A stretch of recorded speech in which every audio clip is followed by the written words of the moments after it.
Hi అండి, నమస్తే. Welcome to Ammu Kittu's world. ఈరోజు వీడియోలో వెజిటబుల్ బిర్యానీ చూపించబోతున్నానండి. నేను ఇంట్లో ఎప్పుడూ చేసే విధంగా మీకు చేసి చూపించాలనుకుంటున్నాను. ఇది చేసుకోవడం చాలా తేలిక, అలాగే చాలా టేస్టీగా ఉంటుందండి. ఎక్కువ టైం కూడా పట్టదు. మీకు మార్నింగ్ పూట పిల్లలకి లంచ్ బాక్స్లో కూడా ఈజీగా పెట్టేయచ్చు. అన్ని వెజిటబుల్స్ వేస్తాం కాబట్టి చాలా బాగుంటుందండి. ఇంకా మనం లేట్ చేయకుండా వీడియోలోకి వెళ్ళిపోదాం.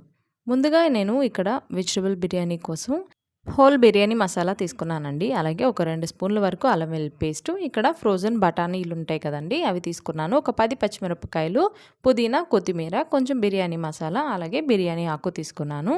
అలాగే మీకు నచ్చిన వెజిటబుల్స్ తీసుకోవచ్చండి. నేను ఇక్కడ క్యారెట్, బంగాళదుంప, టమాటా, ఉల్లిపాయ, అలాగే బీన్స్ కూడా తీసుకున్నాను. మీరు ఇంకా క్యాప్సికమ్, కాలీఫ్లవర్ అన్నీ వేసుకోవచ్చండి.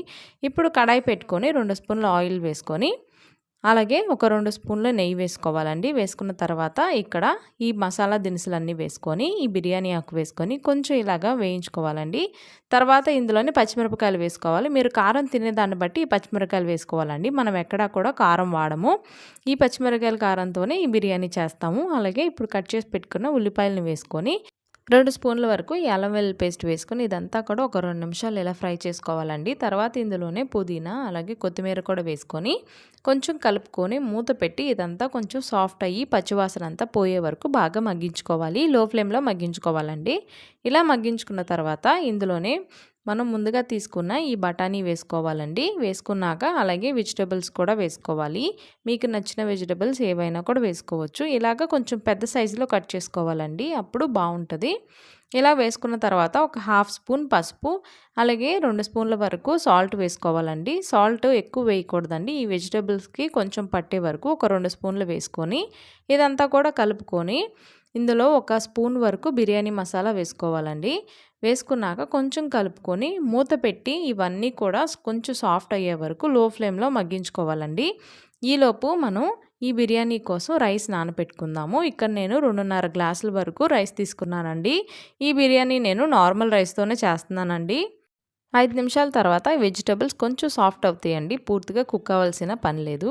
ఇప్పుడు ఇందులోనే వాటర్ పోసుకోవాలి. ఇక్కడ నేను 5 గ్లాసుల వరకు వేడి నీళ్ళు పోస్తున్నానండి. మీరు కావాలంటే నార్మల్ వాటర్ కూడా పోసుకోవచ్చు. 1 గ్లాస్ బియ్యానికి గాను 2 గ్లాసుల వాటర్ పోసుకోవాలి. ఇప్పుడు సాల్ట్ అడ్జస్ట్ చేసుకొని మూత పెట్టి ఇలాగ కొంచెం తెరలకాగే వరకు మూత పెట్టుకొని మరిగించుకున్నాక ఇప్పుడు నానబెట్టుకున్న బియ్యాన్ని వేసుకోవాలండి. వాటర్ లేకుండా బియ్యం మాత్రమే వేయాలి.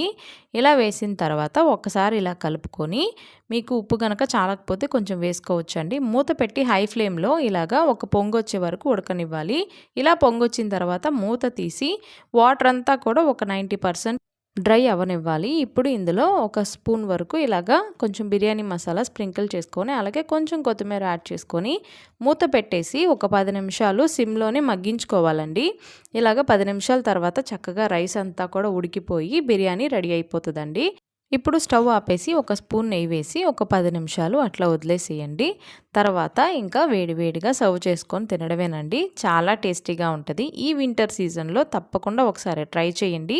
ఈవినింగ్ పూట అయితే వేడివేడిగా తినడానికి super tasty veg biryani ready అయిపోయిందండి. మీరు తప్పకుండా ట్రై చేసి మీకు ఎలా కుదిరిందో నాకు కమెంట్ చేయడం మర్చిపోకండి. ఈ వీడియో మీకు నచ్చినట్లయితే ప్లీజ్ లైక్ చేయండి, షేర్ చేయండి, అలాగే ఛానల్ని సబ్స్క్రైబ్ చేసుకోండి.